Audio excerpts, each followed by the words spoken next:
So talking about climatic regions, what you should be knowing is that what is a climatic region? Climatic region क्या होते हैं? Climate wise अगर बात की जाए तो all over the world कुछ ऐसे areas हैं, कुछ ऐसे इलाका चाहते हैं जहाँ का जो मौसम है वो एक जैसा होता है, जहाँ का जो बारिश है वो एक जैसी होती है. So जिन इलाकों में जो क्लाइमेट है वो एक जैसा होता है, उन इलाकों को इकट्ठा ग्रुप करके क्लाइमेटिक रीजन्स के तौर पे जाना जाता है. Now, the first one we're going to discuss is desert. Desert, as you have studied in earlier grades as well, is an area which is dry and barren.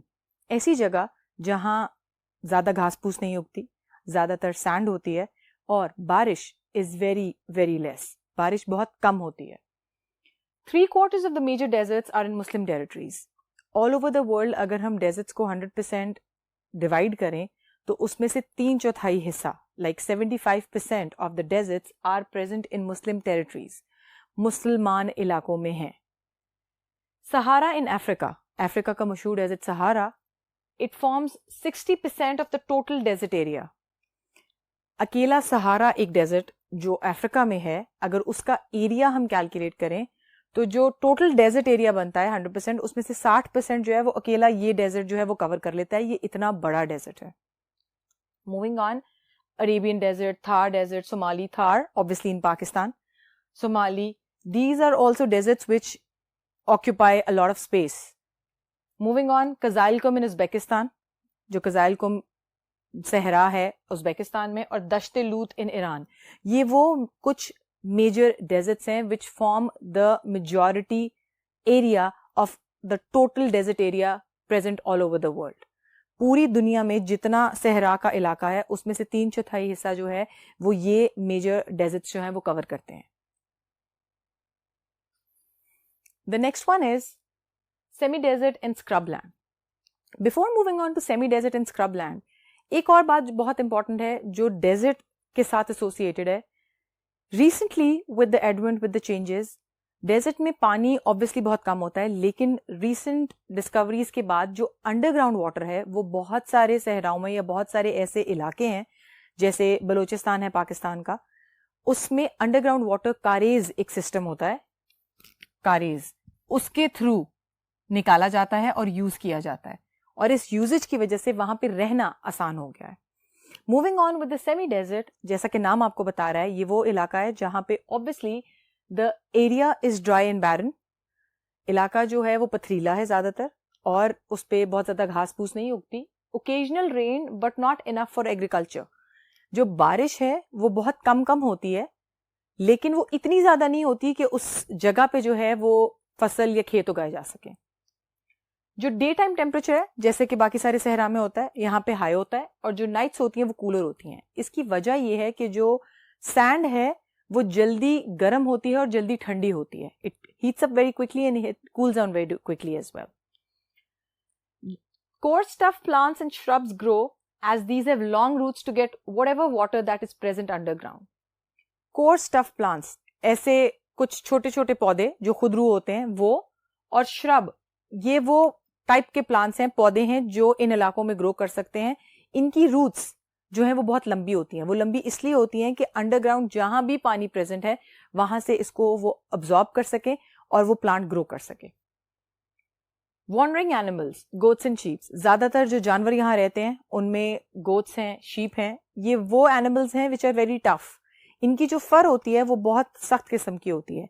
ये अच्छे इस वजह से हैं क्योंकि they provide hard tough wool for the carpets. Pakistan में जो carpets बनते हैं वो इन एनिमल्स की फर से बनते हैं. So this is why they are very advantageous for the Pakistan region. क्योंकि पाकिस्तान के रीजन में जहाँ सेमी डेजर्ट है, जहाँ पे ये क्लाइमेटिक रीजन फॉल करता है, वहां से जो बकरियां और जो शीप हैं, जो भेड़ हैं, उनकी खालों से जो है वो कार्पेट बनाए जाते हैं. Moving on, the third type is tropical grasslands. Tropical grasslands जैसा कि आपको नाम बता रहा है, ऐसी एरिया है या ऐसे इलाके हैं ऑल ओवर द वर्ल्ड जहाँ पे ज्यादातर घास फूस उगती है. ट्रॉपिकल इसलिए क्योंकि यहाँ का temperature is hot in the daytime, but generically all over the year वो बहुत ज़्यादा ऊपर नहीं जाता, बहुत ज़्यादा हाई नहीं होता. So it is found between the desert and the tropical forest. ये एक ऐसा एरिया है जो सहराओं और जो ट्रॉपिकल फॉरेस्ट होते हैं, जो जंगल होते हैं, उनके दरमियान में पाया जाता है. Small amount of rain, थोड़ी बहुत रेनफॉल होती है, बारिश होती है यहाँ पे, जिसकी एनुअल अमाउंट है 500 to 1500 मिलीमीटर, 500 से 1500 मिलीमीटर। और ये जो रेनफॉल है ये फॉल करती है in the months from April to सितंबर, और वो भी in the northern region. Remember हमने बात की थी कि जब अर्थ को दो पार्ट्स में डिवाइड किया जाता है, the equator, the line which divides earth into two equal parts, ये वाला हिस्सा नदर्न एरिया होता है, this is the northern hemisphere and this is the southern hemisphere. So the northern hemisphere is the place जहां जो बारिश है वो इतनी होती है, और वो भी अप्रैल से लेके सितंबर तक के मंथ्स में, महीनों में। अगर हम बात करें वेजिटेशन की, प्लांट्स की, पौधों की जो ऐसी जगहों पे ग्रो करते हैं, सो स्कैटर्ड ट्रीज, बहुत चंद थोड़े बहुत जो दरख्त हैं वो ग्रो करते हैं, bushes and long grass which dies down in dry season. अब जब फेवरेबल सीजन होता है तब लंबी लंबी खुरदरू जो घास है वो वहां उगती है, लेकिन जब सीजन चेंज होता है और ड्राई सीजन आता है, जैसे कि अगर आप ऑटम के बारे में बात करें, तो उस सीजन में जो लॉन्ग ग्रास है दैट डाइज डाउन, वो खत्म हो जाती है। यहाँ पे जो जानवर पाए जाते हैं, buffalo, zebras, giraffe, elephants, rhinos, lions and tigers, ये वो कुछ जानवर हैं जो ऐसी जगहों पे पाए जाते हैं। ऐसी जगहों का एक बहुत बड़ा फायदा है, और वो फायदा क्या है? Flourishing tourist industries, the safaris we talk about. ये वो जगह हैं जहां पे लोग all over the world visit करते हैं, यहाँ के जो जानवरों की खूबसूरती है, जो एरिया की खूबसूरती है, उसको एंजॉय करते हैं। So these areas have become latest tourist spots. So ये जिस मुल्क में भी, जिस इलाके में भी ये क्लाइमेटिक रीजन है या इस तरह के जानवर हैं, वो रीजन्स जो हैं वो उस मुल्क की इकोनॉमी, मईशत को फायदा देते हैं। Moving on, we have tropical forests. Tropical forest found in central Africa along the equator and in south east Asia. Central Africa के जो कुछ हिस्से हैं, उन हिस्सों में ये फॉरेस्ट पाए जाते हैं, वो हिस्से जो इक्वेटर के करीब है, and then in south east Asia. अगर आप वर्ल्ड मैप पे गौर से देखें तो Asia is around the equator, इसका half part is below and somewhat some is above the equator. So जो हिस्सा इज अलोंग द इक्वेटर, उस हिस्से में ये ट्रॉपिकल फॉरेस्ट पाए जाते हैं। यहाँ पे हैवी रेन है, रेनफॉल बहुत ज्यादा होती है, बहुत अबंडेंट होती है, 1800 टू 2500 मिलीमीटर, 1800 से 2500 मिलीमीटर तक होती है ओवर द ईयर। ये ईयरली रेनफॉल है। जो टेम्परेचर है इस जगह का वो 20 टू 30 डिग्री सेल्सियस, 20 से 30 डिग्री सेंटीग्रेड जो है वो ऑल द ईयर जो है वो रहता है, ना इससे ज्यादा होता है ना इससे कम होता है। Thick forest of tall trees and creepers, ऐसा जंगल जहां पे बहुत लंबे लंबे ट्रीज होते हैं, और इनको जब आप ऊपर गौर से देखें तो ये एक तरह की कनोपी बना देते हैं ओवर द ट्रीज, जिसकी वजह से जो नीचे ग्रास का एरिया है वहां पे यूजुअली जो है वो ट्वाइलाइट बन जाती है, थोड़ा अंधेरा सा रहता है, और बहुत ज्यादा सन जो है वो नीचे वाले पौधों पे रीच नहीं कर सकता। क्रीपर्स, बहुत ह्यूज क्रीपर्स, बेलें जो है वो वहां पे ग्रो करती हैं, क्योंकि वो ट्री ट्रंक के साथ, दरख्त के तने के साथ लपट के ऊपर ग्रो करती हैं। क्यों? क्योंकि उनको ऑब्वियसली सन चाहिए होता है for growing.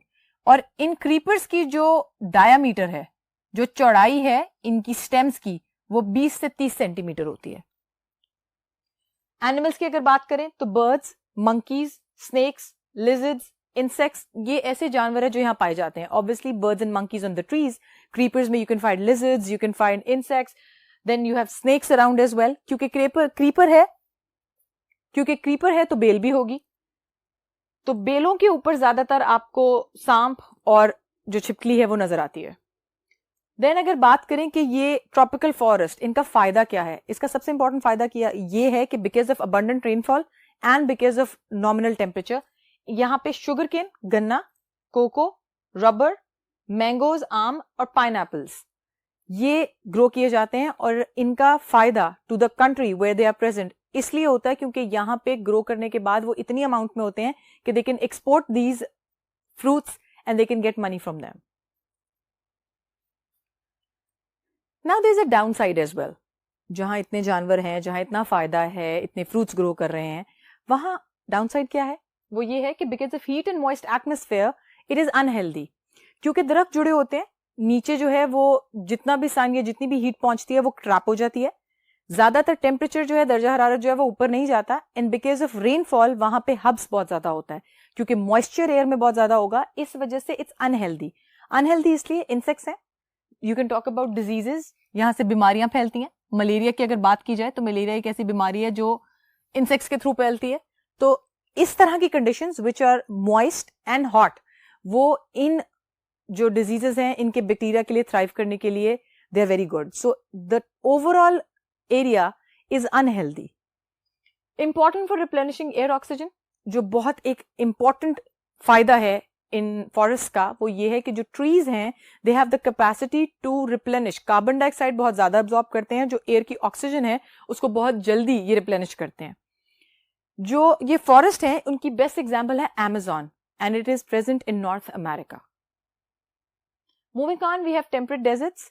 Now temperate deserts are temperate because again dry land तो है, but it has a rainfall of about 50 to 300 millimetre.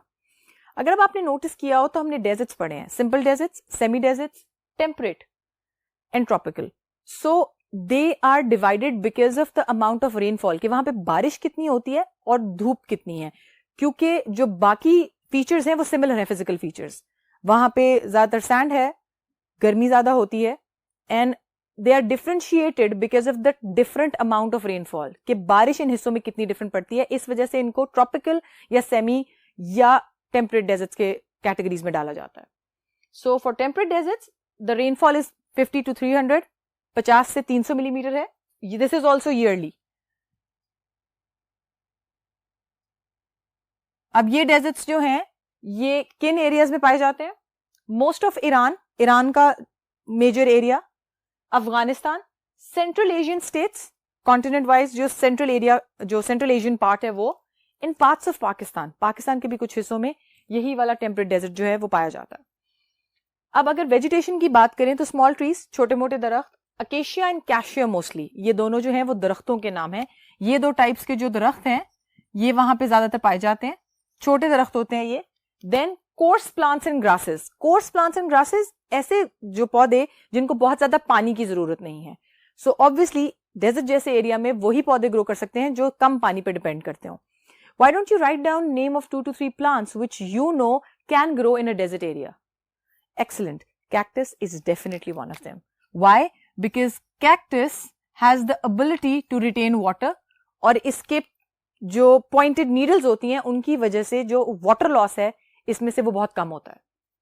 Moving on, the people who live in such area are nomadic people with herds of animal. Obviously, जो लोग हैं वो एक जगह से दूसरी जगह मूव करते हैं in search of food and in search of water, क्योंकि पानी यहाँ पे कम होता है. लेकिन दिस वाज अर्लियर. जैसे जैसे एडवांसमेंट आई तरीके बदलते गए. आज विद इरिगेशन एंड फर्टिलाइजर, जैसे मैंने कारेज का आपको बताया था, with irrigation and fertiliser reasonable crops can be grown. और इसी वजह से उज्बेकिस्तान जो है it is the 5th largest cotton growing country. ये जो है वो कैस्पियन सी का जो मेजर वाटर है वो यूज करता है, and that is why it's the 5th largest cotton growing country. Now this is where I'm going to end the chapter, और यहाँ से आगे हम कंटिन्यू करेंगे नेक्स्ट लेक्चर में. तब तक के